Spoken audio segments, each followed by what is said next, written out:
Hello प्यारे बच्चों, कैसे हो आप सभी। स्वागत है एक बार फिर से आप सभी का आपके अपने इस प्यारे यूट्यूब चैनल ज्ञान विद्याकुल में।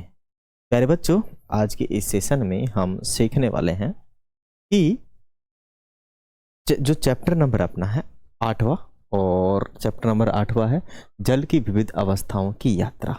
इसके आज हम क्वेश्चन आंसर और प्रश्नोत्तर सीखने वाले हैं, ठीक है।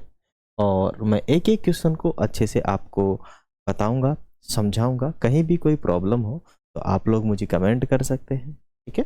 वैसे मैं पूरी चीज़ें आपको समझाऊंगा वर्ड टू वर्ड। फिर भी यदि कोई कमी रह जाए तो आप हमें कमेंट कर दें, दोबारा से इस सेशन को करवा दिया जाएगा। यदि आप लोग हमसे पहली बार जुड़े हैं तो चैनल को लाइक कर दीजिएगा, शेयर कर दीजिएगा एंड सब्सक्राइब कर लीजिएगा। चले बिना किसी देरी के करते हैं इसका आगाज। हो चुका आगाज, रण का युग बदलने की तैयारी, जीत उसी की होगी जिसका संघर्ष है माय डियर जारी। सवाल है कि निम्नलिखित में से कौन सा संघनन का सबसे अच्छा वर्णन करता है। संघनन, संघनन क्या है मुझे बताओ। देखिए, काफी सारे ऐसे वर्ड्स हैं जो यूज में होंगे, आएंगे, तो मैं आप लोगों को उन वर्ड्स को बताऊंगा, है ना। ऐसी कोई दिक्कत नहीं कि मैं उन वर्ड्स को बताऊं, एक एक वर्ड आपको बताया जाएगा। तो आप मुझे ये बताएं संघनन का मतलब होता है। संघनन का मतलब होता है अगर किसी पदार्थ के कण बहुत दूर दूर हो तो उनको पास में लाया जाए, ठीक है। जैसे भाप, भाप होती है ना, भाप को ठंडा करे। भाप एक गैस की तरह हो जाती है, उसको ठंडा करके वापस पानी बनाना, दैट इज कॉल्ड संघनन, ठीक है ना। उससे ही कहते हैं संघनन।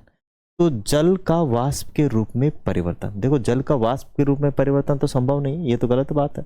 मतलब ये तो गैस से जल की फॉर्म होनी चाहिए, उसे ही कहते हैं संघनन। जल का द्रव से गैसीय अवस्था में बदलने का प्रक्रम, देखो जल का द्रव से गैसीय अवस्था में बदलने का परिवर्तन, ये भी नहीं है। छोटी जल की बूंदों से बादल का बनना, ये हो सकता है। छोटी जल की बूंदों से बादल का बनना मानी बड़ा बनना। जल वाष्प का उसकी द्रव अवस्था में परिवर्तन होना, ये सही है। कौन सा हो सकता है अपना अच्छा जो उदाहरण है वो है आपका चौथा। आगे बात समझ में, मानी जल का जल वाष्प का द्रव में परिवर्तित होना, ठीक है। जल वाष्प का द्रव में परिवर्तित होना। आगे आ गया है कि नीचे दी गई प्रक्रियाओं में से किस प्रक्रिया में वाष्पीकरण बहुत महत्वपूर्ण है। तो आ गया रंग भरना, ठीक है। अगर हम रंग भरेंगे तो रंग के अंदर क्या होता है, पानी मिलाते हैं, तो पानी वाष्पित होना बेहद जरूरी, नहीं तो वो गीला का गीला ही रह जाएगा, ठीक है ना। मतलब कि क्रायोन से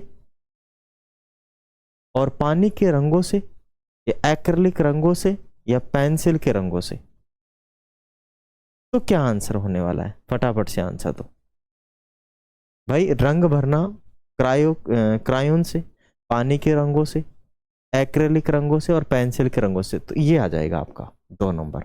मानी पानी के रंगों से कहने का मतलब है ऐसे रंग जिनमें पानी मिलाकर उन्हें पतला किया जाता है फिर पेंट किया जाता है। तो ऐसे रंग के अंदर वाष्पीकरण होना बेहद जरूरी है। अगर वाष्पीकरण नहीं होगा, पानी उड़ेगा नहीं, तो वो सूखेगा नहीं, और वो सूखेगा नहीं तो फिर गीला रह जाएगा, गीला रह जाएगा तो फिर दिक्कत होगी, वो तो खराब होगा। आगे कागज पर लिखना। अगर हम कागज पे लिख रहे हैं तो पेंसिल से, तो पेंसिल तो वैसे ही सूखी है, वाष्पीकरण का तो संभव ही नहीं है यहाँ पे होना। स्याही वाले पेन से, बाल पॉइंट पेन से यह हो गया अपने पास उत्तर। उत्तर कौन सा आएगा, ये समझिए। देखो पेंसिल सूखी रहती है, ठीक है, और स्याही वाले पेन से मानी जेल पेन से समझ लो, ठीक है।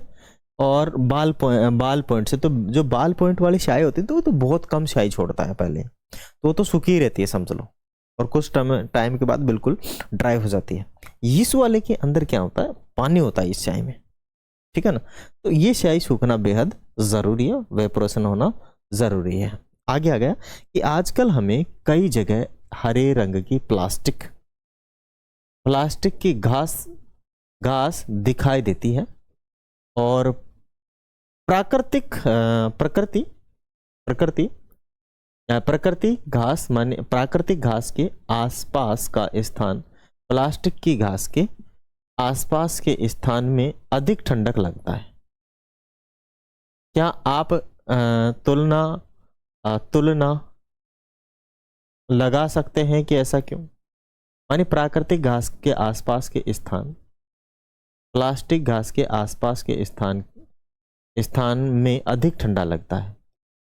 क्या आप पता लगा सकते हैं कि देखो, प्राकृतिक घास और आर्टिफिशियल घास, मानी जो आर्टिफिशियल घास आजकल जो हम अपना पाँव पोंछने का मैट वगैरह बनाते हैं या रखते हैं मिट्टी विट्टी डांटने के लिए या पाँव को साफ करने के लिए घर के बाहर लगा देते हैं, तो वो प्लास्टिक की घास लगा देते हैं। कभी कई बार अपने यहाँ पे लगा रखी है थोड़ी सी, तो वो लगाते हैं।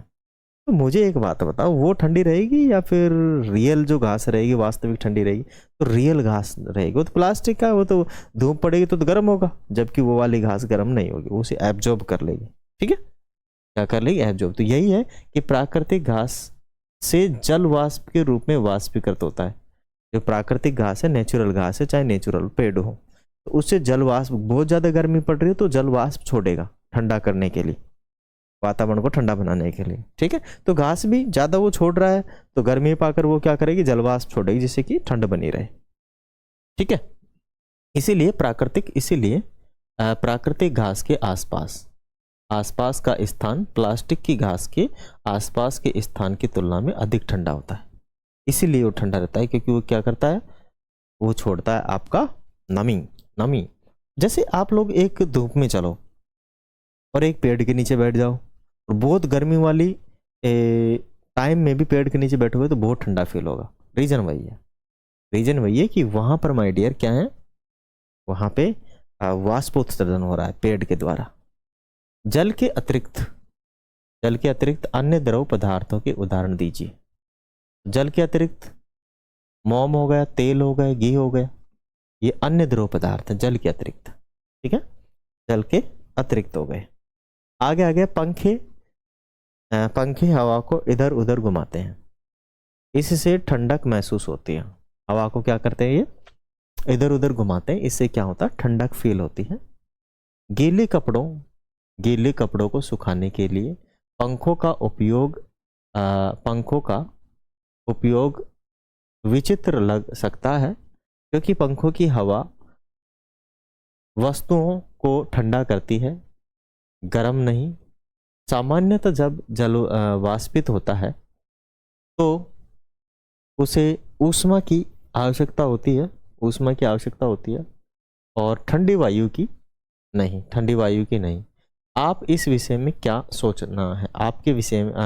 आपका इस विषय में क्या सोचना है? आगे है कि पंखे के कारण हवा की गति बढ़ जाती है।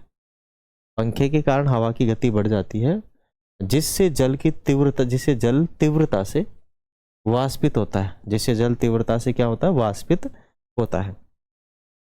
क्योंकि तेज हवा के कारण जल वाष्प उस स्थान से हट जाती है जहां वाष्पीकरण की प्रक्रिया हो रही हो, और इससे उस स्थान की आर्द्रता में कमी आती है। आर्द्रता में क्या आती? कमी आती है, और जल तीव्रता से वाष्पित होने लगता है। और जल किससे वाष्पित होने लगता है? तीव्रता से वाष्पित होने लगता है, बहुत तेजी से वाष्पित होता है। आगे सवाल है, देखो सवाल बहुत बड़े बड़े सवाल है, उत्तर चिन्ह है। सवाल है कि जब नालियों से कीचड़ निकाला जाता है तो नालियों के बगल में उसका ढेर बनाकर 3 से 4 दिन के लिए छोड़ दिया जाता है। इसके बाद उसे उद्यान या खेतों में ले जाया जाता है, जहां इसका उपयोग खाद के रूप में कर सकते हैं। यह विधि कीचड़ को दूसरे स्थान पर ले जाने की लागत कम करती है, और इसके साथ ही काम करने वाले व्यक्तियों की सुरक्षा बढ़ती है। इस पर विचार करें और बताएं ऐसा क्यों। देखो, अगर नालियों के अंदर से जो कचरा निकाला जाता है उसको साइड में रख दिया जाता है, ठीक है। अब 3-4 दिन उसको इसीलिए रखा जाता है कि वो उसके अंदर से निकलता है, बहुत कीचड़ सा निकलता है। उसके बाहर रखते हैं तो उसका जो पानी जो रहता है उसके अंदर पहले से ही आ चुका है, वो जो नमी है वो निकल के कहाँ चले जाए? वापस नाली में चली जाए। मतलब पानी पानी तो बहकर नाली में चले जाए, ऊपर से केवल खाद खाद या फिर मिट्टी मिट्टी बचे, उसको ट्रॉलियों में भरना, एक जगह से दूसरी जगह ट्रांसपोर्ट करना आसान रहता है, जबकि उस कीचड़ को भरने में दिक्कत होती है। ठीक है, कीचड़ को भरने में क्या होती है, दिक्कत होती है, ट्रांसपोर्टेशन में प्रॉब्लम हो जाएगी। मानी नालियों से कीचड़ निकाल कर नालियों के बगल में उनका ढेर बनाकर 3 से 4 दिनों के लिए छोड़ दिया जाता है, ताकि वाष्पीकरण के कारण उस कीचड़ से जल वाष्पित हो जाता है और कचरा सूख जाता है। इससे कचरे का भार व आयतन कम हो जाता है, मानी भार भी कम हो जाएगा, आयतन भी कम हो जाएगा और फैलेगा भी नहीं। ठीक है, और उसका परिवहन भी सुगम हो जाता है। इससे कचरे का खाद के रूप में आसानी से उपयोग किया जा सकता है। साथ ही कीचड़ के सूखने से उसमें उपस्थित विभिन्न रोगाणु नष्ट हो जाते हैं, जिससे काम करने वाले व्यक्ति की सुरक्षा बढ़ जाती है। ठीक है ना, सूखने से उसमें काफ़ी सारी जो बैक्टीरिया हैं, रोगाणु हैं, वो नष्ट हो जाते हैं। ठीक है ना, क्या हो जाते हैं, वो नष्ट हो जाते हैं। आगे बात समझ में चले, आगे है एक दिन के लिए घर में होने वाली गतिविधियों का अवलोकन करें और उन गतिविधियों की पहचान करें जिनमें वाष्पीकरण सम्मिलित है। जिनमें क्या सम्मिलित है, वाष्पीकरण सम्मिलित है। वाष्पीकरण के प्रक्रम को समझने से हमें अपनी दैनिक गतिविधियों में कैसे सहायता मिलती है। वापस से पढ़िए कि एक दिन के लिए घर में होने वाली गतिविधियों का अवलोकन करें और उन गतिविधियों की पहचान करें जिनमें वाष्पीकरण सम्मिलित है। तो वाष्पीकरण कहाँ सम्मिलित है? वाष्पीकरण है कि जब हम नहाने के बाद अपना जो शरीर है उसको तौलिए से पोंछ लेते हैं, लेकिन फिर भी कुछ मात्रा में अपनी बॉडी नमी रह जाती है, तो कुछ देर बाद में ऑटोमेटिक सूख जाती है, तो वहाँ पर भी वाष्पीकरण हो रहा है। दूसरा, जब हम खाना बना रहे हैं तो खाना बनाते चाहे रोटी बनाएं तो रोटी का जो आटा होता है अपन को पता है गीला होता है।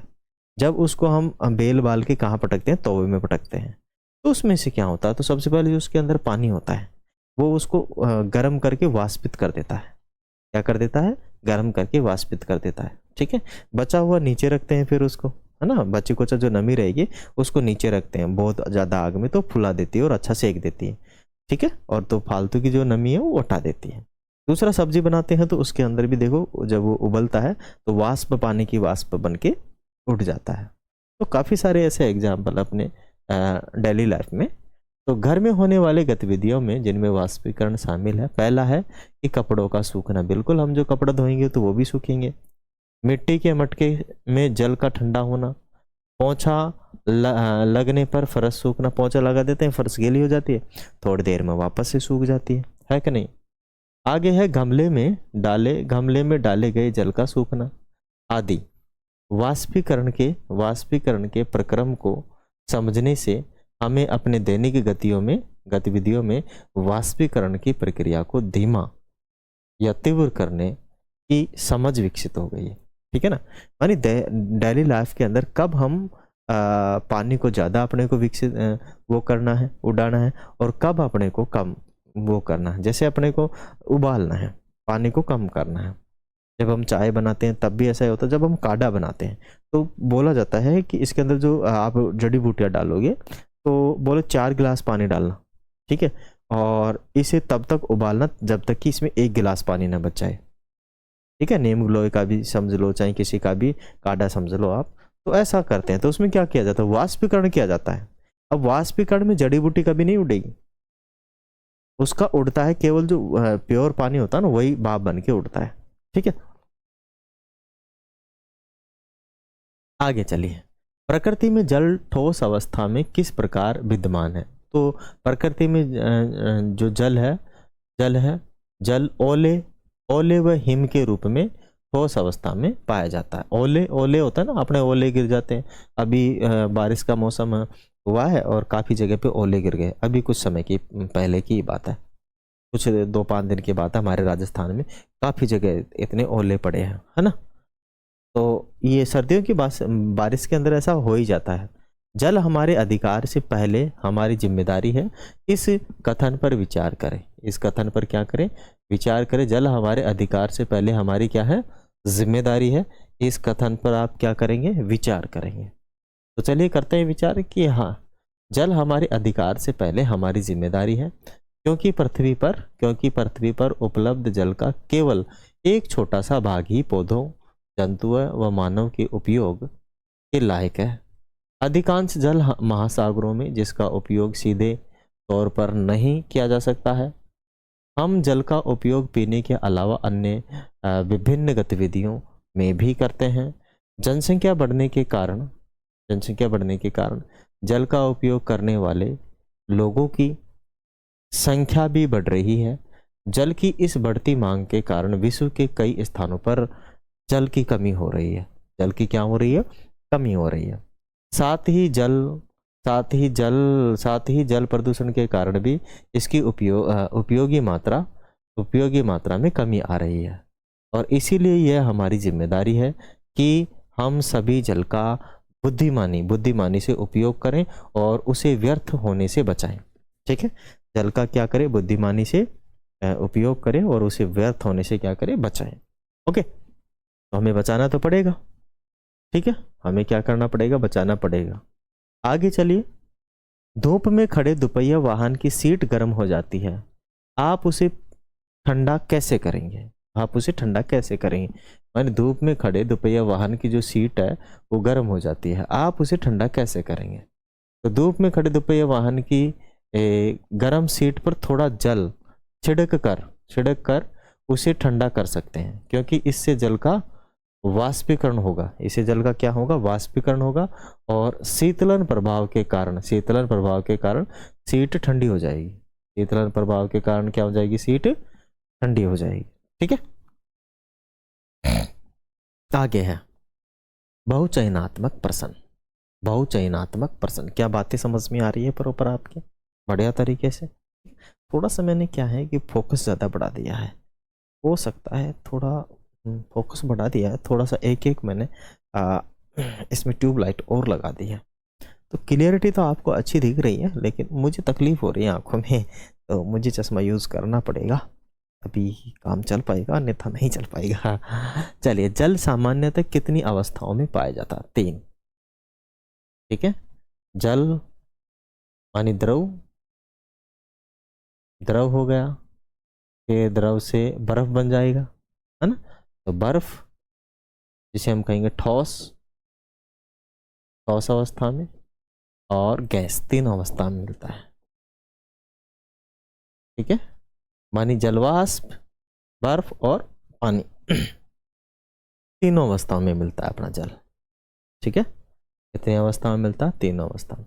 जल की गैसीय अवस्था है, तो जल की गैसीय अवस्था है जलवाष्प। जल की गैसीय अवस्था कौन सी है? जलवाष्प है, मानी जलवाष्प। आगे आ गया कि हाथों पर हैंड सैनिटाइजर मलते ही वह विलुप्त हो जाता है, इसका कारण क्या है? ठीक है, इसका कारण है वाष्पीकरण। ठीक है, इसका कारण है वाष्पीकरण है, वाष्पन है या वाष्पीकरण कह सकते हैं हम, वाष्पीकरण या वाष्पन। यानी हाथों पे जब जल लगाते हैं वो लगाते हैं हैंड सैनिटाइजर, तो उसके अंदर आपको पता है काफ़ी सारे ऐसे केमिकल्स होते हैं, या फिर हम कहें जो सैनिटाइजर्स यूज़ किए जाते हैं उनमें अल्कोहलिक पदार्थ होते हैं। अल्कोहलिक पदार्थ क्या होते हैं, थोड़ी देर में उठ जाते हैं, है कि नहीं? और सबसे अच्छा जो सैनिटाइजर वो अल्कोहल ही है।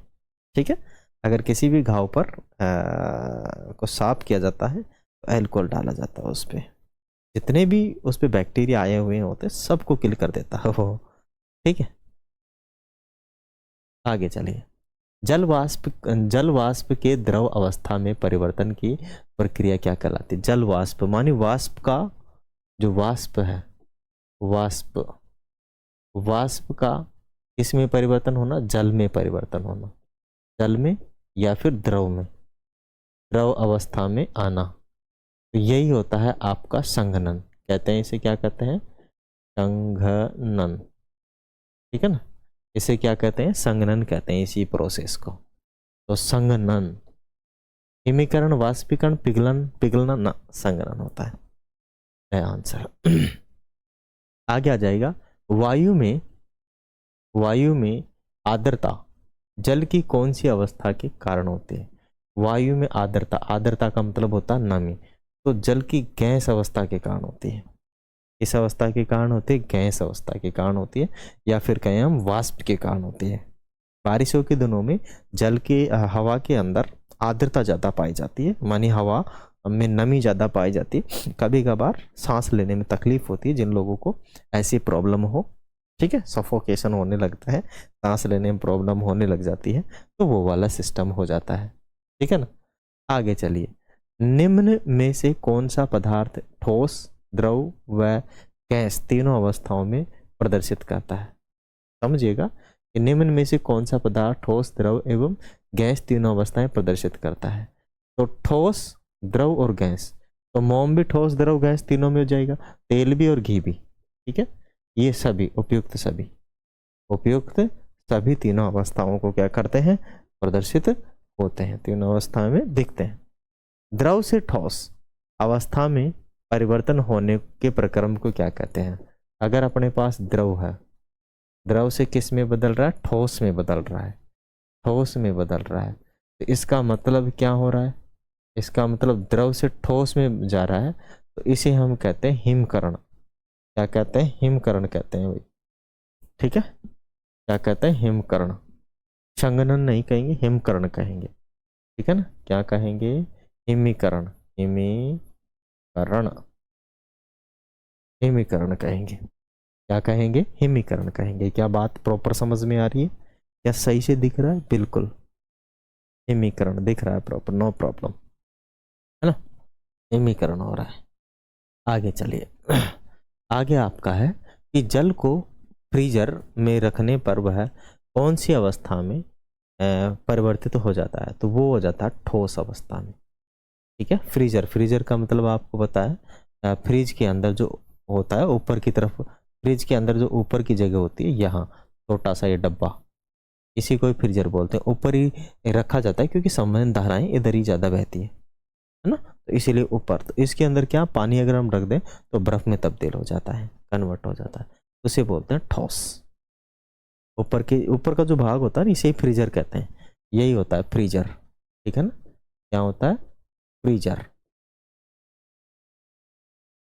यही फ्रीजर होता है, ठीक है।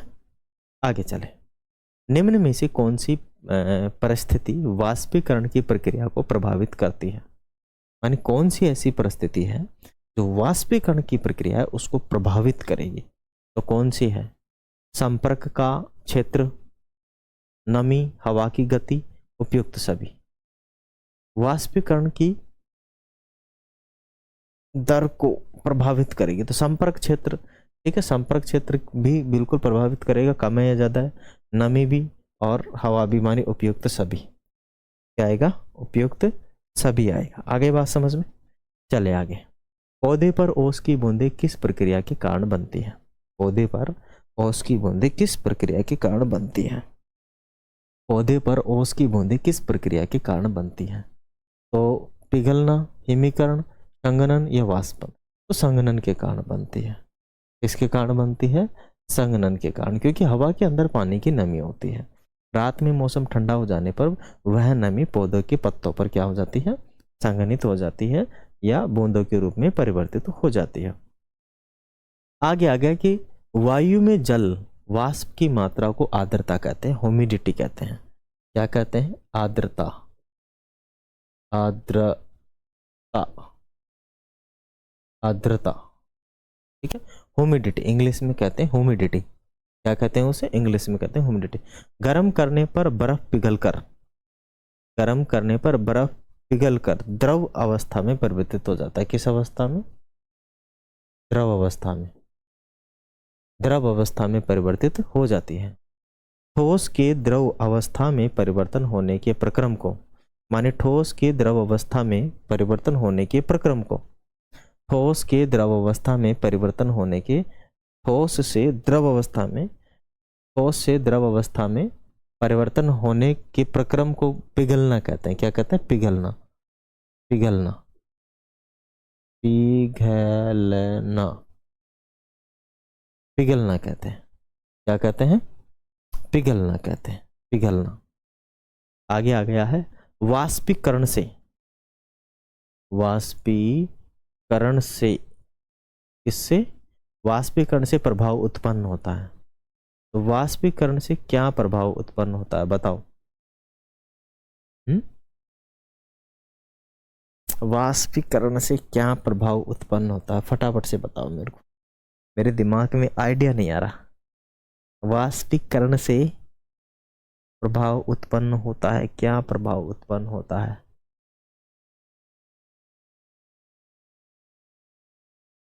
बताओ, वाष्पीकरण से प्रभाव उत्पन्न होता है। तो वाष्पीकरण से प्रभाव उत्पन्न होता है, बताओ जल्दी बताओ, जल्दी बताओ क्या होगा, मेरा माइंड काम नहीं कर रहा। फटाफट से आप लोग बताओ, वाष्पीकरण से क्या प्रभाव उत्पन्न होता है, जल्दी बताओ, जल्दी बताओ। शीतलन, शीतलन, शीतलन, कौन सा प्रभाव उत्पन्न होता है? शीतलन का प्रभाव उत्पन्न होता है। आगे आ गया है, करने पर जल अपनी अवस्था बदल लेता है।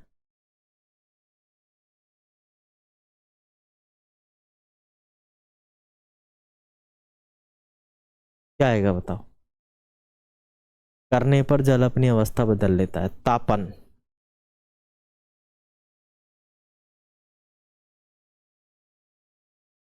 तापन व शीतलन।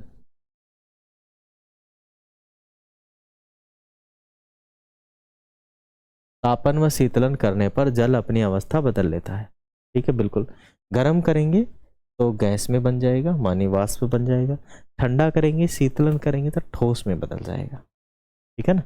आगे, पृथ्वी की सतह पर वायुमंडल के बीच जल के चक्रण को, जल के चक्रण को क्या कहेंगे? जल चक्र कहेंगे। क्या कहलाता है? जल चक्र, जल चक्र, जल चक्र कहते हैं। क्या कहते हैं? जल चक्र। मानी जल की सतह, सॉरी, पृथ्वी की सतह तथा वायुमंडल के बीच जल के चक्रण को कहते हैं जल चक्र। आगे आ गया है, सत्य असत्य वाले आ गए। कौन सत्य बोल रहा है और कौन झूठ बोल रहा है? तो सत्य असत्य पे चलते हैं। मानी जल के वाष्प अवस्था से, जल के वाष्प अवस्था में परिवर्तन होने के प्रक्रम को संघनन कहते हैं। बिल्कुल नहीं, इसे कहते हैं, जल के वाष्प अवस्था में परिवर्तन होने के प्रक्रम को कहते हैं, जल से वाष्प बनेगा, इस प्रक्रम को क्या कहेंगे? जल्दी बताओ आप मुझे। संघनन तो नहीं कहेंगे, पिघलना, हिमीकरण या वाष्पन, वाष्पन कहेंगे इसे। क्या कहेंगे? वाष्पीकरण कहलाता है या वाष्पन कहलाता है। तो बात तो असत्य है, ये वाले तो क्या असत्य है। बर्फ व जल एक ही पदार्थ के दो रूप है। बर्फ और जल एक ही पदार्थ के दो रूप, ये बात सत्य है। तीन रूप है, वाष्प, जल और बर्फ। हवा की गति बढ़ने से जल तीव्रता से वाष्पित होता है। बिल्कुल सत्य बात है। ग्रीष्म काल में सुराही का उपयोग जल ठंडा रखने के लिए किया जाता है, ये भी सत्य बात है। सुराही जानते हैं ना, जिसका पतला मुंह होता है। जिस किसी ने देखी है सुराही, कमेंट करके मुझे जरूर बताइएगा। ठीक है, सुराही ऐसी होती है, छोटा सा तो मुंह होता है और लंबी गर्दन होती है, लंबी गर्दन होती है, यूं होती है मटकी सी, इसे कहते हैं सुराही, सुराही कहते हैं इसे। आगे आ गया कॉलमों को मैच करना, हिमकरण मानी पानी का जमना। तो किस में जम रहा है पानी? द्रव से ठोस अवस्था में, इसमें जम रहा है पानी। आगे वाष्पीकरण मानी जल का वाष्प, वाष्प का बूंदों में परिवर्तन, जल वाष्प का बूंदों में परिवर्तन, जल वाष्प का बूंदों में परिवर्तन। तो ये तो क्या कहेगा? संघनन कहलाएगा, ये तो संघनन कहलाएगा। तो वाष्पीकरण है ठोस का द्रव में परिवर्तन ना, ये पिघलना कहलाएगा। ठोस का द्रव में परिवर्तन, बचा हुआ ये जल का वाष्प में परिवर्तन, वाष्पीकरण कहलाता है। आगे चलिए, आप लोग नोट डाउन कर सकते हैं, there is no issue.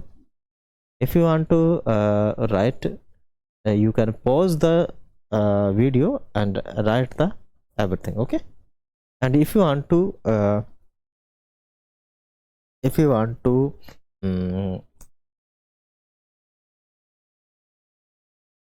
If you want to tag our notes, you can go our WhatsApp channel and you can find our notes free of cost without any price. Okay चले, यानी यदि आपको notes चाहिए या आप notes चाहते हो जो ये अपने पास हैं क्लास वाले या फिर कहें आप क्वेश्चन आंसर, तो आप हमसे बिना किसी फीस के प्राप्त कर सकते हैं। हमारे टेलीग्राम चैनल पे मिल जाएगा, व्हाट्सएप ग्रुप में मिल जाएगा, व्हाट्सएप पे भी मिल जाएगा। व्हाट्सएप है अपने 9799751249। अगली बार से जो क्लासें होंगी उनके अंदर व्हाट्सएप नंबर मैं मेंशन कर दूंगा या फिर डिस्क्रिप्शन में लगा दूंगा, वहाँ से आप लोग ले सकते हैं, नो इशू नो प्रॉब्लम। ठीक है, चले आगे, इसको भी मिलान करें। बर्फ, बर्फ क्या होता है? ठोस अवस्था है बर्फ तो। तेल क्या है? द्रव अवस्था है। जल वाष्प क्या है? गैस अवस्था है। और वाष्प जल वाष्प गैस है। और वाष्पन, वाष्पन से क्या होगा? शीतलन। वाष्पन से शीतलन हो जाएगा। ठीक है, जल वाष्प से तो शीतलन तो नहीं होगा, गैस अवस्था हो जाएगी। ठीक है, छोटे छोटे क्वेश्चन आ गए हैं और हम पहुंच चुके हैं 31 पेज पर। इसके अंदर टोटल पेज कितने मैं चेक कर लूं एक बार, 50-60 होंगे। के अंदर है 61 पेज और हम पहुंच रहे हैं 31 पे। तो अब 31 से बड़े बड़े सवाल होंगे, एक एक लाइन के, दो दो लाइन के। जल वाष्प किसे कहते हैं? जल वाष्प किसे कहते हैं? जल वाष्प किसे कहते हैं? जल को गर्म करने पर जल गैसीय रूप में आ जाता है, उसे कहते हैं जल वाष्प। जब हम गर्म तवे पर जल छिड़कते हैं तो वह विलुप्त क्यों हो जाता है? ठीक है, क्योंकि वो गैस रूप में बदल जाता है। गर्म तवे पर जो जल छिड़का जाता है वह भाप में बदल जाता है, भाप में बदल जाता है, वाष्पन में बदल जाता है। भाप वास्तव में जल वाष्प है जिसका कुछ भाग जल की बूंदों में परिवर्तित हो जाता है। ठीक है ना, आगे चलिए। जल वाष्प तथा भाप में क्या अंतर है? ठीक है, मानी जल वाष्प अदृश्य होती है, लेकिन भाप में छोटी छोटी बूंदों की उपस्थिति इसे दृश्यमान बनाती है। मानी भाप के अंदर तो वो उड़ता हुआ दिखाई देगा। ठीक है, भाप, जब पानी भाप बनेगा तो उड़ता हुआ दिखाई देगा, मतलब ऐसे धुआं के रूप में। जबकि जो जल वाष्प है वो दिखाई नहीं देता है, वो हवा में मिक्स रहता है। आगे हो गया कि हमें सुबह के समय पौधे पर ओस की बूंदें अधिक क्यों दिखाई देती हैं? वही जल वाष्प जो है ठंडी होकर वहाँ जम जाती है। ठीक है, जल वाष्प जब वायु विद्यमान जल वाष्प ठंडी सतह के संपर्क में आता है तो जल की बूंदें बनती है। और सुबह के समय ठंड रहती है, इसीलिए सुबह के समय पौधों पर ओस की बूंदें अधिक दिखाई देती है, मानी वहां पे जाके वो जम जाती है। संघनन किसे कहते हैं? मानी जलवाष्प का पानी के रूप में या द्रव के रूप में परिवर्तित होना संघनन कहलाता है। जलवाष्प का द्रव अवस्था में परिवर्तन प्रक्रिया संघनन कहलाता है। ठीक है ना, मानी आपको पता है गैस अगर लिक्विड में बदल जाए उसे हम संघनन कहेंगे। आर्द्रता किसे कहते हैं? मानी पानी के अंदर हवा के अंदर पानी की नमी को जलवाष्प क्या कहते हैं? आर्द्रता कहते हैं।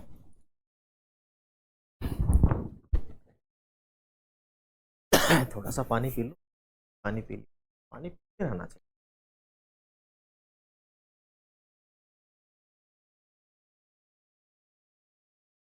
रहना चाहिए।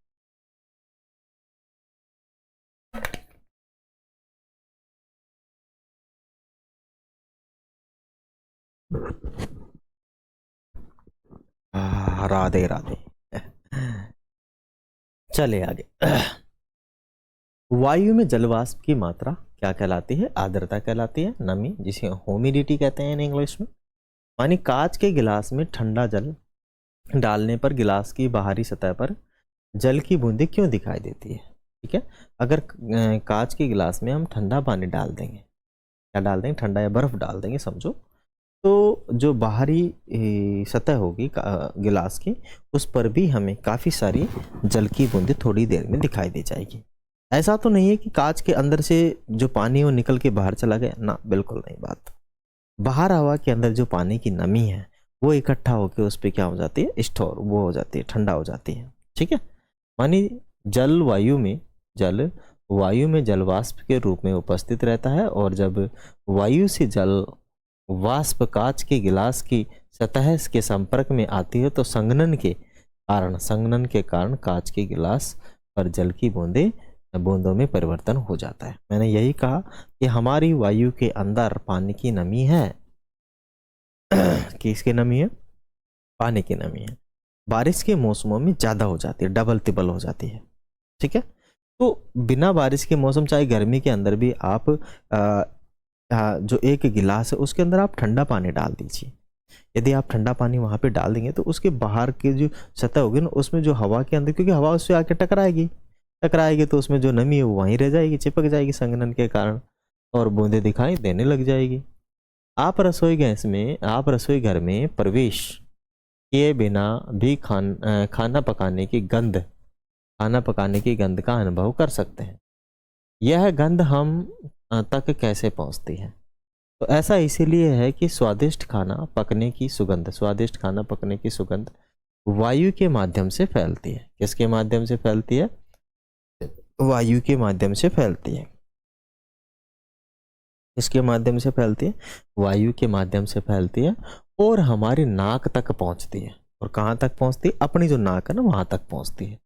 भले ही हम रसोई घर में न हो, भले ही हम क्या हो, रसोई घर के अंदर नहीं हो।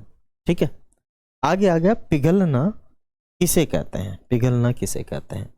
तो अगर बर्फ को गर्म किया जाएगा तो पिघलकर पानी बन जाएगी, उसे ही कहते हैं। या मोम है, मोम को गर्म किया जाएगा, पिघल जाएगा, तो उसे हम पिघलना कहते हैं। माने ठोस के द्रव अवस्था में परिवर्तन होने का जो प्रक्रम है, जो तरीका है, उसे हम क्या कहते हैं? पिघलना कहते हैं। उसे हम क्या कहते हैं? पिघलना। ठीक है, प्रक्रम का मतलब होता है तरीका, प्रोसेस। ठीक है, आगे है प्यारे बच्चों, हिमीकरण से आपका क्या तात्पर्य? मानी द्रव अवस्था से ठोस अवस्था में परिवर्तन को ही हिमीकरण कहते हैं। द्रव अवस्था से ठोस अवस्था, माने द्रव से ठोस अवस्था में परिवर्तन होने के प्रक्रम, माने प्रोसेस, माने तरीके को ही क्या कहते हैं? हिमकरण कहते हैं। तेज हवा वाले दिन कपड़े जल्दी क्यों सूख जाते हैं? किसी दिन यदि तेज हवा चल रही है तो उस दिन जो कपड़े हैं हमारे बहुत जल्दी सूख जाते हैं। क्यों सूख जाते हैं? पढ़ते हैं, आइए। तेज हवा वाले दिन कपड़े जल्दी सूख जाते हैं क्योंकि हवा की गति बढ़ने से जल तीव्रता से वाष्पित होता है। हवा की गति बढ़ेगी तो तीव्रता से जल क्या हो जाएगा? वाष्पित हो जाएगा। आपको पता है अपने घर के अंदर हम गर्मियों में पोंछा लगाते हैं, तो पोंछा लगाते हैं तो भाई साहब पंखा चला देते हैं जिससे कि जल्दी पता है ना क्या हो जाए। आगे चलिए, बरसात के दिन अधिक आर्द्रता क्यों होती है? बरसात के दिन अधिक आर्द्रता क्यों होती है? तो बरसात के दिनों में वायु में जलवाष्प की मात्रा अधिक होती है, इसीलिए बरसात के दिन अधिक आर्द्रता होती है। ठीक है ना, मानी बारिश के दिनों में हवा में नमी की मात्रा ज्यादा हो जाती है। ठीक है, मान यही कहा गया, बारिश के दिनों में वायु में जल वाष्प की मात्रा अधिक हो जाती है, इसीलिए बारिश के दिनों में अधिक आर्द्र होते हैं। बारिश के दिन अधिक आर्द्र होते हैं, अधिक नम होते हैं। ठीक है ना, कभी कभार तो चिपचिपा अपना जो शरीर है ना, चिपचिपा फील करता है, अरे चिपचिपा लग रहा है, अरे भैया तो ह्यूमिडिटी ज्यादा है। ठीक है, साउथ में ऐसा ही है, साउथ में ह्यूमिडिटी ज्यादा है, सांस लेने में तकलीफ ज्यादा होती है, और नमी जो शरीर है नम युक्त रहता है, इसलिए वहाँ के जो आदमी हैं वो लुंगी पहन के रहते हैं, नीचे गर्मी ना लगे। ठीक है, बहुत लगती है वैसे, पर लुंगी रखते हैं, लुंगी पहन के रखते हैं। दूसरी बात है कि वहाँ के लोग काले ज़्यादा रहते हैं, वो इसी कारण से। ऐसा नहीं कि मैं किसी की बेइज्जती कर रहा हूँ, काले तो हमारे यहाँ भी मिलते हैं, वो नेचुरली रहते हैं, जो प्रकृति से होते हैं। लेकिन वहाँ के जो लोग काले होते हैं, वो उनका मेन कारण होता है वो नमी वाला क्षेत्र होना। ठीक है, इसीलिए वहाँ ऐसे लोग रहते हैं। मानी मिट्टी के मटके में जल ठंडा क्यों रहता है? मिट्टी के मटके में जल ठंडा क्यों रहता है? मिट्टी के मटके में जल ठंडा क्यों रहता है? तो मिट्टी के मटके में की सतह से जल बाहर रिसता है और वाष्पित हो जाता है। क्या हो जाता है? वाष्पित हो जाता है। जिससे जल का शीतलन प्रभाव पड़ता है। जिससे जल पर कौन सा प्रभाव पड़ता है? शीतलन प्रभाव पड़ता है। शीतलन प्रभाव पड़ता है और जल ठंडा हो जाता है। जल क्या हो जाता है? ठंडा हो जाता है, कूल कूल हो जाता है। आगे चलिए, गर्मियों में पंखे के नीचे बैठने से हमें ठंडक क्यों अनुभव होती है? अगर हम गर्मियों के अंदर पंखे के नीचे बैठ जाएं तो हमें ठंडक अनुभव होती है। कौन क्या चीज अनुभव होगी? ठंडक अनुभव होगी। वो क्यों होगी? वो क्यों होगी बताओ? गर्मियों के दिनों में हमें ठंडक अनुभव क्यों होगी? गर्मियों के दिनों में हमें ठंडक अनुभव क्यों होती है? बताओ भाई फटाफट से। तो गर्मियों के दिनों में ठंडक इसीलिए रहती है क्योंकि पंखे की हवा पसीने को वाष्पित करती है और हमें ठंडा अनुभव करने में मदद मिलती है। तो पंखे की हवा है जो अपना पसीना है उसको वाष्पित कर देती है। वाष्पित कर देती है तो हमें शीतलन प्रभाव से ठंडा फील होता है। क्या फील होता है? ठंडा फील होता है। आगे आ गया है कि जल वाष्प युक्त, सवाल है 15वां, जल वाष्प युक्त वायु वायुमंडल में ऊपर क्यों जाती है? माने जल वाष्प युक्त वायु वायुमंडल में ऊपर क्यों जाती है? तो जल वाष्प वायु से हल्की होती है। जो जल वाष्प होती है वायु से हल्की होती है। वायु से क्या होती है? हल्की होती है। ठीक है, जिसके कारण यह ऊपर जाती है। जिसके कारण ये ऊपर जाती है। जल चक्र मानी पृथ्वी की सतह तथा वायुमंडल के बीच जल के चक्रण को जल चक्र कहते हैं। जल के चक्रण को ही क्या कहते हैं? जल चक्र कहते हैं। जल के चक्रण को ही क्या कहते हैं? जल चक्र कहते हैं। क्या कहते हैं? जल चक्र कहते हैं। चलिए आगे है, क्या बर्फ व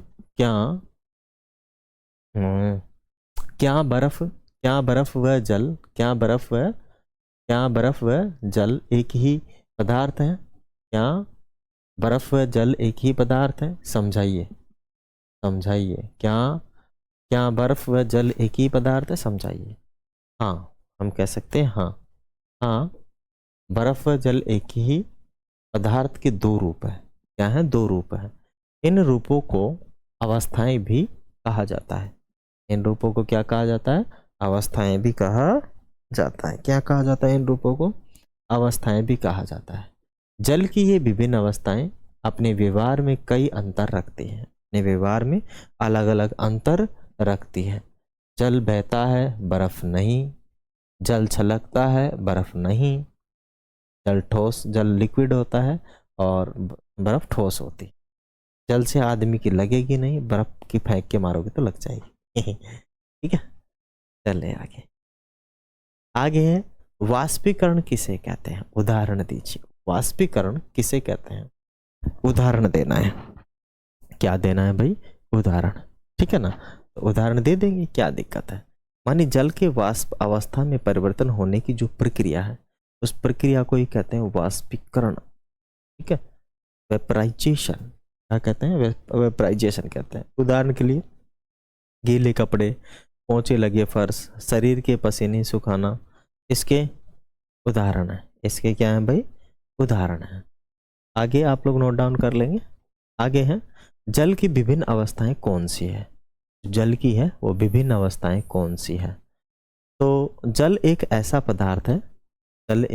पदार्थ है जिसकी तीन अवस्थाएं हमारे दैनिक जीवन में देखी जा सकती हैं। ठोस मानी बर्फ के रूप में, द्रव मानी पानी के रूप में, और गैस मानी वाष्प के रूप में हम देख सकते हैं। ठोस अवस्था में बर्फ के रूप में विद्यमान है। गर्म करने पर बर्फ पिघलकर द्रव अवस्था में परिवर्तित हो जाती है, और अधिक गर्म करने पर जल गैसीय अवस्था में आ जाती है, जिसे वाष्प भी कहते हैं। जिसे क्या कहते हैं? वाष्प भी कहते हैं। आगे है, आप जल की अवस्था कैसे परिवर्तित कर सकते हैं? तो हम उसमें एक्स्ट्रा एफर्ट्स लगाकर या फोर्स लगाकर उसको हम एक रूप से दूसरे रूप में कन्वर्ट कर सकते हैं। क्या कर सकते हैं? एक रूप से दूसरे रूप में बदल सकते हैं। कैसे? आइए, तो भाई साहब समझ लीजिए कि यदि हमें बर्फ को जल और जल को वाष्प में परिवर्तित करना है तो हम ऊष्मा की आवश्यकता होगी। हमें किसकी आवश्यकता होगी? ऊष्मा, यानी और गर्म करेंगे।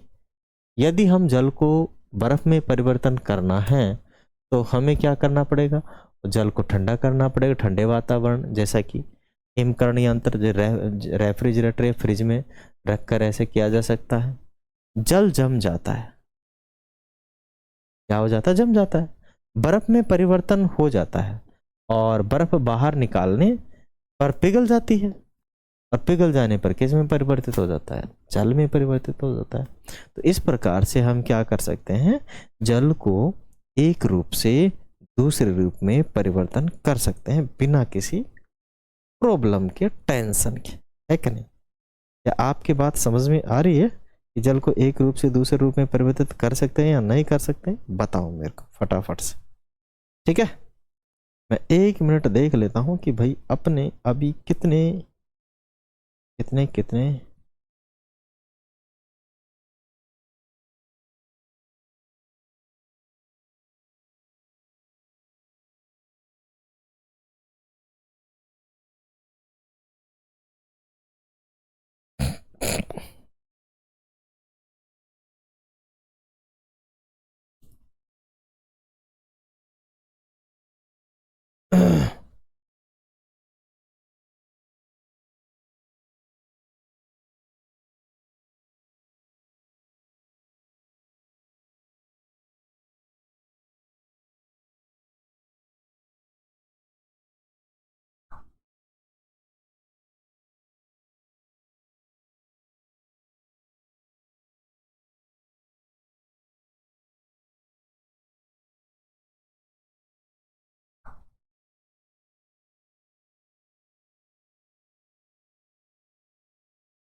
चलिए आगे चलते हैं, आगे सवालों को पढ़ते हैं माय डियर। वायुमंडलीय जल जनित्र AWG क्या होता है। वायुमंडलीय जल जनित्र, वायुमंडलीय जल जनित्र मशीनें पीने योग्य जल बनाने के लिए आर्द्र जल से जल एकत्रित करती है। यह कार्य वायु को ठंडा कर जल वाष्प के संघनन के माध्यम से किया जाता है, जल वाष्प के संघनन के माध्यम से किया जाता है। यह प्रक्रिया बर्फ के ठंडे जल से भरे कांच के गिलास के बाहर पानी की बूंदों के बनने के समान है, पानी की बूंदों के बनने के समान है। ठीक है, कहने का मतलब यह है कि भाई साहब जिन इलाकों के अंदर पानी की कमी है, जैसे समझ लीजिए रेगिस्तान, तो रेगिस्तान में पानी की कमी है, जमीन के नीचे तो बहुत नीचे पानी है, हजार फीट 1500 फीट पानी नीचे है। कहीं कहीं पे ऊपर भी है, जहाँ पे ये घग्गर नदी का पानी आ रहा है वहाँ ऊपर ही है ना, और 20-20 फीट भरा भी हुआ है, तो वहाँ आसपास पानी काफ़ी है। लेकिन समझिएगा मेरी बात, जिन स्थानों पर पानी की कमी है वहाँ पर ऐसे सिस्टम लगाए जा सकते हैं। ठीक है, ओके, मैं ऐसे सिस्टम के बारे में एक बार आप लोगों को बताऊंगा, पहले मैं उसके बारे में पूरी नॉलेज ले लूँ। ठीक है, फिर उसके बारे में आपको बताऊंगा। वो यंत्र क्या करता है कि उसको किसी ऊंचे जगह पे रख देते हैं। ठीक है, बहुत बड़ा ही होता है वो, हवा के अंदर जैसे हवा चल रही होती है, तो उस हवा के अंदर जो पानी की नमी होती है उसे वो क्या कर लेता है, सोख लेता है, उसे वो क्या कर लेता है, सोख लेता है। और जब वो सोख लेता है, क्या कर लेता है, जब वो सोख लेता है तो उसको क्या करता है, स्टोर कर देता है, नीचे ले आता है पानी को। ठीक है, और कलेक्ट करके हम पीने के काम में लेते हैं। वो बिल्कुल शुद्ध पानी होता है, क्या होता है, वो बिल्कुल शुद्ध होता है। अब आगे आ गया कि जल के अलावा कोई 2 उदाहरण दीजिए जो ठोस से द्रव में तथा द्रव से ठोस में परिवर्तित हो जाते हैं। मानी मोमबत्ती, मोम जो मोम से बनती है, इसका एक उदाहरण है। जब हम मोमबत्ती को जलाते हैं तो ठोस मोम द्रव अवस्था में बदल जाती है। द्रव मोम को ठंडा करने पर वह ठोस अवस्था में बदल जाती है। नारियल का तेल ग्रीष्म काल में द्रव अवस्था में रहता है। गर्मी में द्रव अवस्था में रहता है और ठंड के अंदर माने शीतलन में ठोस अवस्था के अंदर परिवर्तित हो जाता है। ठीक है, आप जानते हैं अच्छे से। जल की विभिन्न अवस्थाओं के रूपांतरण को आरेख द्वारा समझाएं। ठीक है, तो ये देखिए अपने पास वैसे अपने को आरेख बना रखा है। अगर हम पहला लें कि पिघलना, ठोस है माने बर्फ है तो उसको पिघलाएंगे, पिघलाने पर क्या बन जाएगा, पिघलना, फिर उसको गर्म करेंगे तो क्या बन जाएगा, वाष्प बन जाएगा। अगर अपने पास ठोस है तो उसे द्रव में बदल सकते हैं, द्रव को ठोस में बदल सकते हैं, एक्स्ट्रा फोर्स देके माने ठंडा करके। अगर अपने पास द्रव है तो द्रव को गैस में बदल सकते हैं, गैस को द्रव में बदल सकते हैं। द्रव को गैस में बदलेंगे तो गर्म करेंगे, ऊष्मा देंगे, और ठोस को संघनन करके सॉरी गैस को संघनन करके द्रव बना लेंगे। ठीक है, ये पिघलना, वाष्पीकरण, हिमकरण, जमना और संघनन, ये 4 प्रोसेस हैं इसके अंदर। ठीक है, माने पिघलना माने द्रव ठोस अवस्था से द्रव अवस्था में आने के लिए पिघलना जरूरी है। वाष्पीकरण माने द्रव अवस्था से गैस अवस्था में आना, वाष्पीकरण। हिमकरण है मानी हिमकरण और द्रव अवस्था से ठोस अवस्था को हिमकरण कहा जाता है। संघनन है गैस अवस्था से द्रव अवस्था में जाने को संघनन कहते हैं। समझ में आ गया? चले आगे, चलो। दीर्घ उत्तरीय प्रश्न, कौन से प्रश्न है? दीर्घ उत्तरीय प्रश्न, मान जिसके थोड़े से बड़े हैं। वे कौन सी परिस्थितियां होती है जो जल के वाष्पीकरण को प्रभावित करती है? वे कौन सी परिस्थितियां होती है जो जल के वाष्पीकरण को प्रभावित करती है? तो निम्न परिस्थितियां जल के वाष्पीकरण को प्रभावित करती हैं। निम्न परिस्थितियां जल के वाष्पीकरण की प्रक्रिया को क्या करती है? प्रभावित करती है। पहला, संपर्क क्षेत्र। संपर्क क्षेत्र छोटा है तो जल वाष्पित कम होगा, बड़ा है तो जल वाष्पित ज्यादा होगा। ठीक है, मानी जब जल वायु के अधिक संपर्क में आता है, अर्थात जल जब फैला हुआ होता है तो उसका वाष्पीकरण तीव्र हो जाता है, मानी ज्यादा हो जाता है, अच्छे से तीव्र होता है, अच्छे से फैल पाता है। सूर्य का प्रकाश, ठीक है, एक तो छांव हो, एक सूर्य का प्रकाश हो, तो सूर्य के प्रकाश में ज्यादा जल वाष्पित होगा, मानी छाया वाले स्थान की तुलना में सूर्य के प्रकाश में जल तीव्रता से वाष्पित होगा। इससे वाष्पित होगा, तीव्रता से वाष्पित होगा। आगे आ गया है हवा की गति। हवा की गति मानी हवा की गति बढ़ने से जल तीव्रता से वाष्पित होता है। हवा की गति बढ़ने से जल क्या होता है? तीव्रता से वाष्पित होता है। ठीक है, आगे आ गया है आर्द्रता। आर्द्रता बोले तो नमी, मानी बरसात के दिन जल धीरे धीरे वाष्पित होता है, और यदि वायु में जल की मात्रा पहले से ही अधिक है तो अधिक आर्द्रता, तो जल मंद गति से वाष्पित होगा। आर्द्रता का मतलब समझिए कि बारिश के दिन जल धीरे धीरे वाष्पित होता है। क्यों वाष्पित होता है? क्योंकि हवा के अंदर पानी की नमी पहले से ही ज्यादा है। ठीक है, तो यदि वायु में जल की मात्रा पहले से ही अधिक है तो जल मंद गति से वाष्पित होगा, माने धीरे धीरे वाष्पित होगा। अब चलते हैं अगले सवाल पे कि संघनन जल को पृथ्वी की सतह पर वापस लाने के प्रक्रम में से कैसे महत्वपूर्ण भूमिका निभाता है, समझाइए। या फिर बादल हमें वर्षा कैसे देते हैं, ये अपने को समझाना है। ठीक है, ले तो समझो भाई। मानी जल वाष्पयुक्त वायु जैसे जैसे धरती की सतह से ऊपर उठती है तो वह ठंडी होती जाती है। क्या होती जाती है? ठंडी होती जाती है। माने पृथ्वी से ऊपर जाओगे तो ठंडा मौसम है, पृथ्वी से नीचे थोड़ा सा गर्म है। पृथ्वी से नीचे क्या है? पृथ्वी पर थोड़ा गर्म है। क्यों गर्म है? आप जानते हैं, सूर्य की किरण टकराती है वहां से। ठीक है, एक निश्चित ऊंचाई पर वायु इतनी ठंडी हो जाती है कि उसमें उपस्थित जलवाष्प छोटी छोटी जल की बूंदों, जिसे हम जल कणिकाओं में परिवर्तित हो जाती है, जो सामान्यतः धूल के कणों के आसपास बनती हैं। और ये छोटी जल कणिकाएं वायु में तैरती रहती हैं। वायु में क्या करती रहती हैं? तैरती रहती हैं और बादल के रूप में दिखाई देती हैं। इसके रूप में दिखाई देती हैं? बादल के रूप में दिखाई देती हैं। बहुत सी जल कणिकाएं आपस में मिलकर जल की बड़ी बूंदें बनाती हैं। जल की क्या बनाती हैं, बड़ी बूंदें बनाती हैं। इनमें से कुछ बूंदें इतनी भारी हो जाती हैं कि वे नीचे गिरने लगती हैं। वे क्या हो जाती हैं, नीचे गिरने लगती हैं। और इन गिरती हुई बूंदों को ही हम वर्षा कहते हैं। जैसे भारी हो जाएगी तो नीचे गिरने लगेगी। विशेष परिस्थितियों में ये ओले या हिम के रूप में गिर सकती हैं।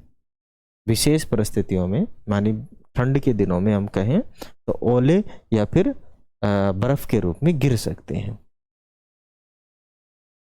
आगे चलते हैं। शीतलन प्रभाव क्या है? शीतलन प्रभाव क्या है? शीतलन प्रभाव क्या है, दो उदाहरण दीजिए।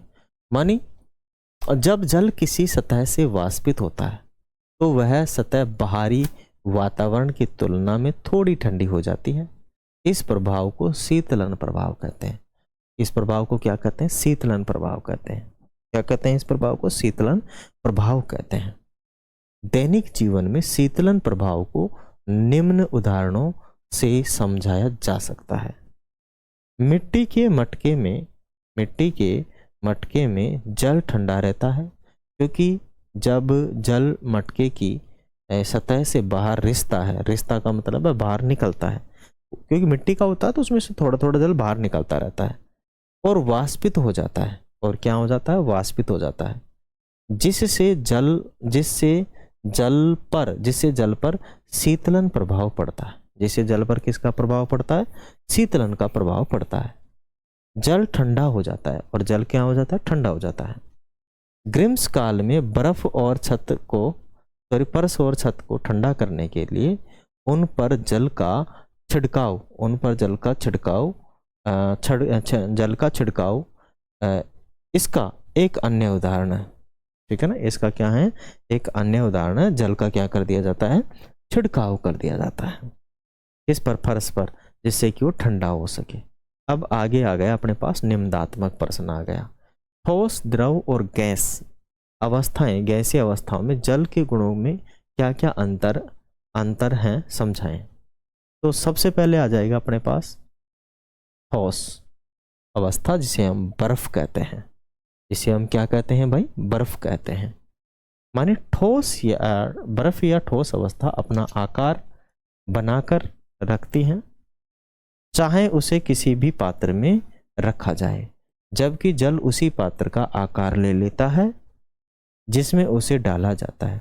बर्फ बहती और फैलती भी नहीं है। ठीक है, आगे चलते हैं। द्रव अवस्था मानी जल बहता है, अपना आकार बदलता है। जल का कोई निश्चित आकार नहीं होता है, जिसमें भी डालोगे उसी का आकार ले लेगा।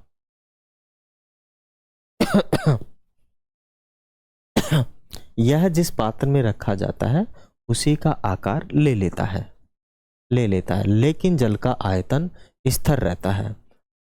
जल में आयतन स्थिर रखते हुए फैलने का गुण भी होता है।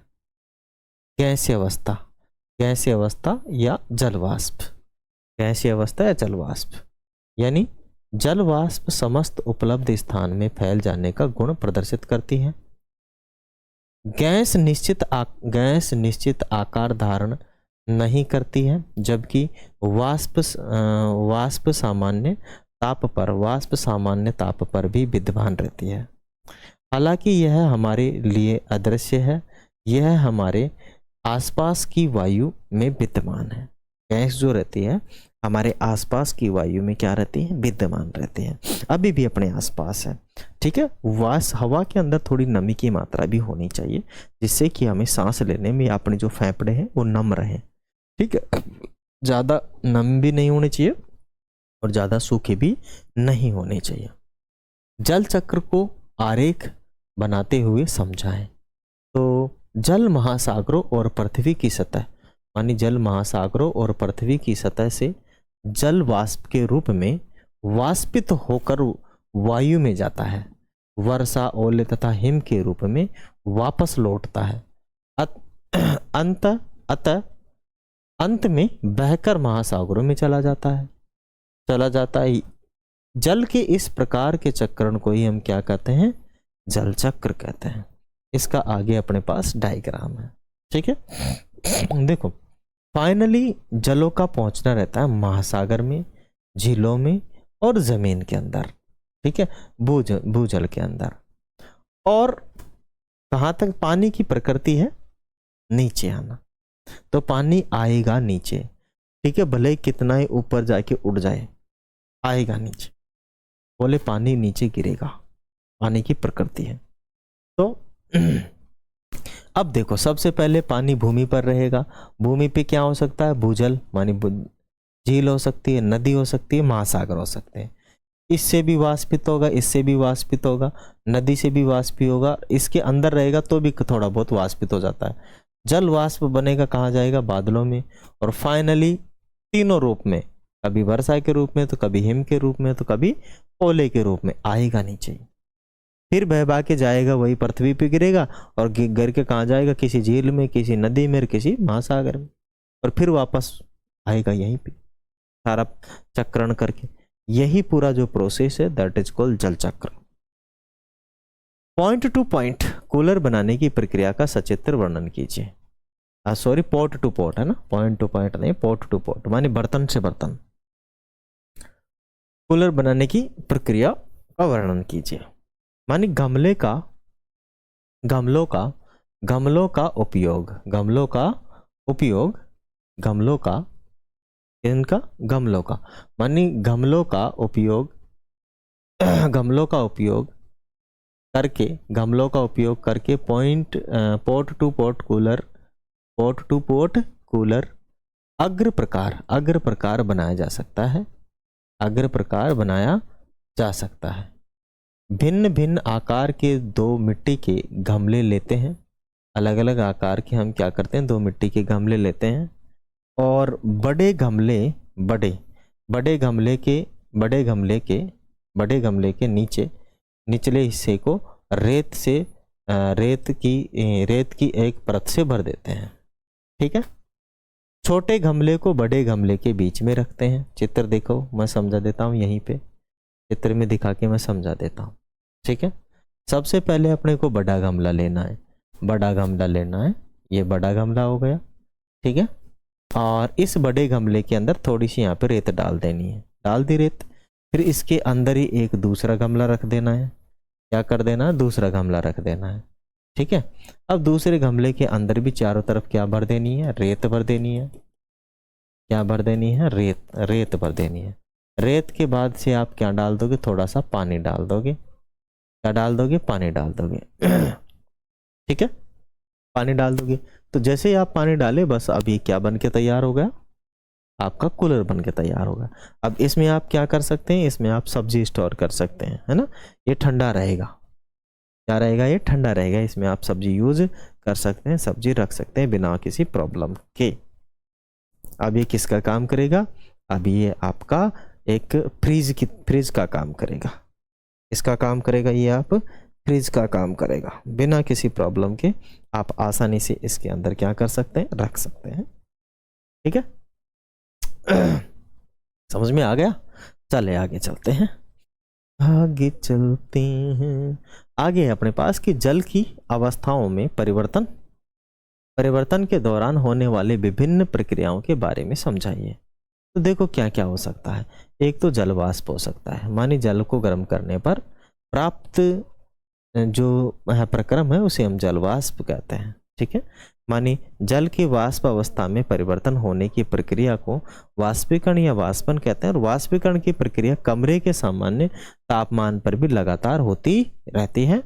वाष्पन की प्रक्रिया से शीतलन प्रभाव उत्पन्न होता है, वाष्पन की प्रक्रिया से कौन सा प्रभाव उत्पन्न होता है, शीतलन, मानी जहां से वाष्प होगा जल वहां ठंड भी फैलेगी, ठीक है। संघनन का मतलब है गैस का द्रव अवस्था में आना, मानी जब वायु में विद्यमान जल वाष्प ठंडी सतह के संपर्क में आती है, तो जल की बूंदें बनती है, किसकी बूंदें बनती है, जल की बूंदें बनती है। और जल वाष्प की इस तरह द्रव अवस्था में परिवर्तन की प्रक्रिया क्या कहलाती है? संघनन कहलाती है। कहने का मतलब है कि वायु के अंदर काफी मात्रा में जल वाष्प है। ये जब आपस में ठंडी होती है तो छोटी छोटी बूंदों के रूप में कन्वर्ट होकर वापस नीचे आती है। तो इन्हीं ठंडी हुई बूंदों को ही क्या कहते हैं हम? बनी हुई बड़ी बूंदों को क्या कहेंगे हम? जल संघनन कहेंगे। इस प्रोसेस को क्या कहेंगे? संघनन कहेंगे। तो संघनन की यह प्रक्रिया बादलों के निर्माण तथा वर्षा होने में महत्वपूर्ण भूमिका निभाती है। पिघलना, अगर अपने पास ठोस अवस्था है मतलब बर्फ है, तो बर्फ को यदि हम गर्म करेंगे, ठीक है, तो लिक्विड में बदलेगा, इसे ही कहते हैं पिघलना। माने ठोस के द्रव अवस्था में परिवर्तन होने की जो प्रक्रिया है उसे कहते हैं पिघलना। जैसे बर्फ का जल में परिवर्तन, ठीक है। हिमीकरण माने द्रव के ठोस अवस्था में परिवर्तन होने की जो प्रक्रिया है उसे हम कहते हैं हिमीकरण कहते हैं। जैसे जल का बर्फ बनना, माने द्रव का ठोस अवस्था में परिवर्तन होना हिमीकरण कहलाता है। ठीक है, तो माय डियर, हो चुका है अपना एंड इस चैप्टर का, और आशा करते हैं आप सभी लोगों ने एंजॉय किया होगा। यदि आप लोग हमसे जुड़ना चाहते हैं हमारे व्हाट्सएप नंबर से, तो व्हाट्सएप नंबर है हमारे, क्या है? 9799751249 पर आप हमसे क्या कर सकते हैं? संपर्क कर सकते हैं। ठीक है, ओके। कहाँ पे? व्हाट्सएप पे। आपको यहाँ से क्या क्या मिलेगी? फ्री क्लास हम अवेलेबल करवाते हैं। ठीक है, फ्री क्लास कक्षा अपने 6 से 9 तक, 6 से 10 तक, ठीक है, जिसमें आप समझिए कक्षा 6 से 9 तक हमारे रिकॉर्डेड वीडियो आपको मिलेंगे, बिल्कुल बढ़िया क्वालिटी के साथ।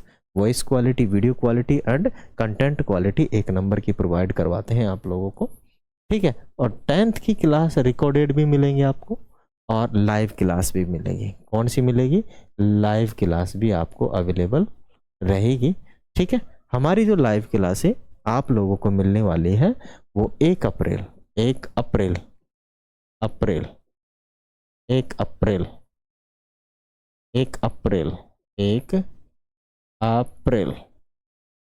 2026 से प्रारंभ होने वाली है। ठीक है, अभी स्टॉप हो रखी है, 1 अप्रैल 2026 से प्रारंभ हो जाएगी, इससे पहले ही हम कर देंगे। ठीक है